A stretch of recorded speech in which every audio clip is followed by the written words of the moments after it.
Okay, sa mapagpalang araw mga kateknisyan, mga ka-DIY, mga ka-master, mayroon po tayo dito yung repair na Bluetooth speaker. So, ang brand po nito ay Kimisu. Ayan. So, Kimisu, dalawang speaker niya. So, testing natin para malaman natin kung ang issue nito. Okay, so ito yung main volume niya. On natin. The Bluetooth device is ready to pair. So, may power naman. Tapos, subukan natin ng USB. Kunin ko muna yung USB. Ito yung USB natin. So, on natin. Ayun, nalobat din. Wala na. So, nalobat. So, mamaya na natin testing ito. Okay, charge natin kung magcha-charge siya. Ito. Dapat ilaw yun dito. So, walang ilaw. Okay, subukan natin yung na to, charger sa ibang speaker. Kung gagana. Ayun, umilaw. Ibig sabihin, okay yung charger natin. Ayan. Pero dito, ayaw mag-charge. Walang ilaw. Okay, sige, samahan nyo ako. Ayusin po natin ito.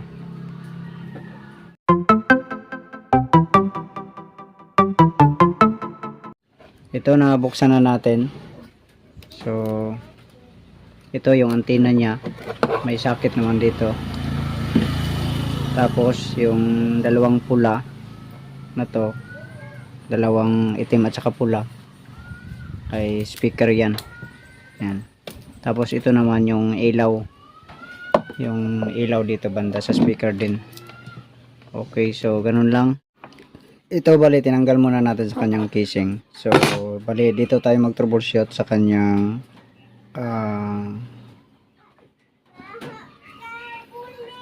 charging port. So kailangan natin itong palitan. Parang wala na kasing dito sa loob. Wala na siyang mga terminal sa loob. Sige, palitan ko muna to. Bali, dalawa lang naman ang importante dito. So, tanggalin ko muna ito. Okay, ito natanggal na natin. Bali, ito lang naman ang importante niyan. Itong positive at saka yung ground. So, kung mapansin natin, meron siyang 1, 2, 3, 4, 5. Bali, 5 ka pin. 5 connection. Yan. So, bali nakataob ito. Ganyan. So, ito yung positive, negative sa gilid. So, kabilaan na connection ang importante. So, dapat yung ipapalit natin ay match talaga dito para lapat na lapat. Kumbaga, meron siyang merong dalawang ground. Tapos merong dalawang plastic na guide.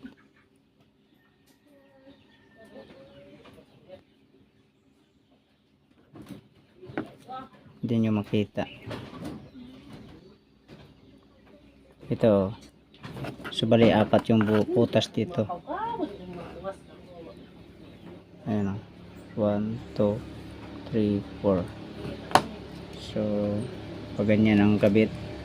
So dapat yung soldering iron na gamitin ay matulis para kahit ihinang lang dito.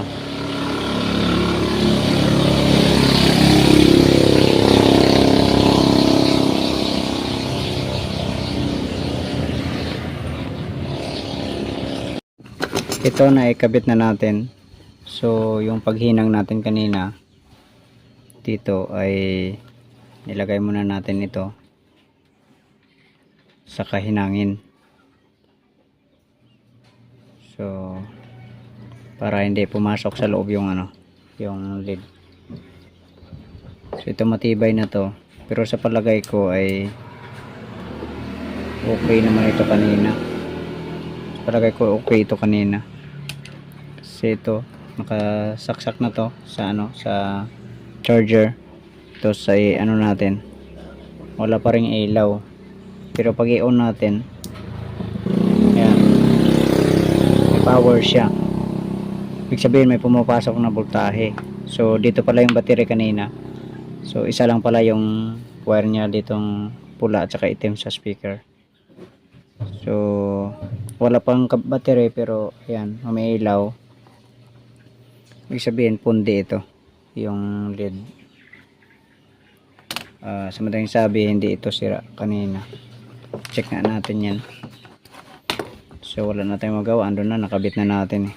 Kaya means bago talaga magpalit ay troubleshoot muna, kasi nakasanayan ko na kasi na automatic pinapalitan natin. So medyo sayang yung ano.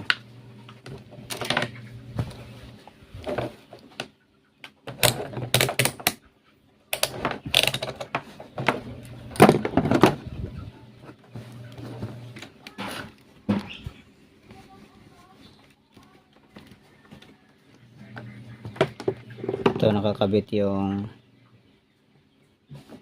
tinanggal nating port nya. So kung i-check natin siya, ayan o, may output. Ibig sabihin ayan o, ayan. Ibig sabihin okay ito. So ang sira lang niya ay yung ano, lead bulb. So hanap tayo. Ito na palitan na natin. So yung tinanggal natin ay nalusaw na nga lang, nasunog na. Hindi ko na naitabi. Pero dito tayo kumuha sa isa na to. Wala rin kasi itong power. Pero ang problema kasi nito dito sa pinaka system nya. So tinanggal natin yung indicator light dito. Pinalit natin dito. So medyo nahirapan tayo kasi nga sobrang liit, pero naikabit pa naman. So sige, testing na natin. So i-off muna natin. Saksak. Ayun, umilaw na.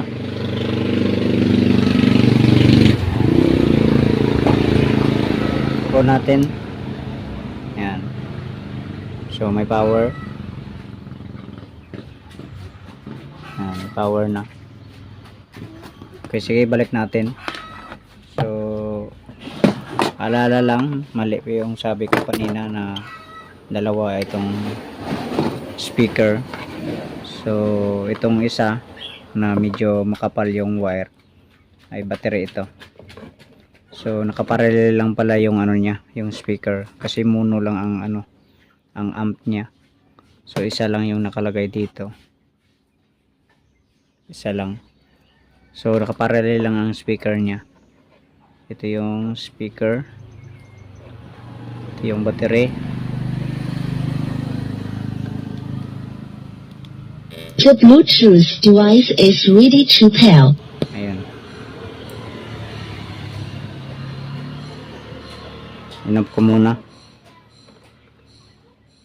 Ito yung ilaw niya, yung sa dancing light. Ito yung antenna para sa FM. Ayan. Charge natin. Ayan ang ilaw. On natin. The Bluetooth device is ready to pair. Try natin ng USB. Subukan natin ng USB.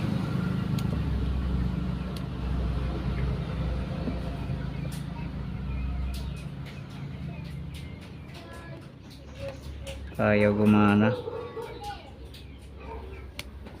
The Bluetooth device is ready to pair.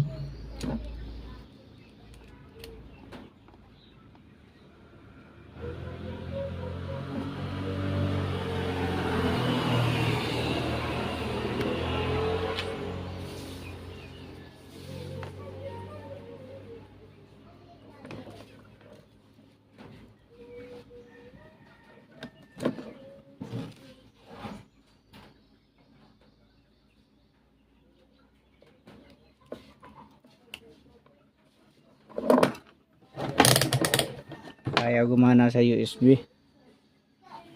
So troubleshoot muna natin kung kaya pa. Ito tinakpan na natin, kinabit na. So bali nilinisan lang naman natin yung port ng USB at saka yung port ng USB ng amplifier. So i-on natin.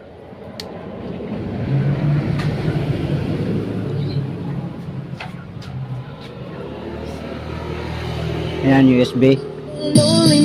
Ayan. So lubat pa siya. Music. Ayan. So lobat pa, kailangan pa natin siyang i-charge. Okay, so yun lang. O di kaya baka hindi na yung mag-charge yung ano niya, yung battery. So i-charge pa natin ng mahabang oras to. Malaman pa natin kung kailangan palitan ng battery. So at least napagana na natin sa USB. May indicator light na. Yan o. Okay, so okay na. Sige, hanggang dito na lang video natin. God bless po sa inyong lahat.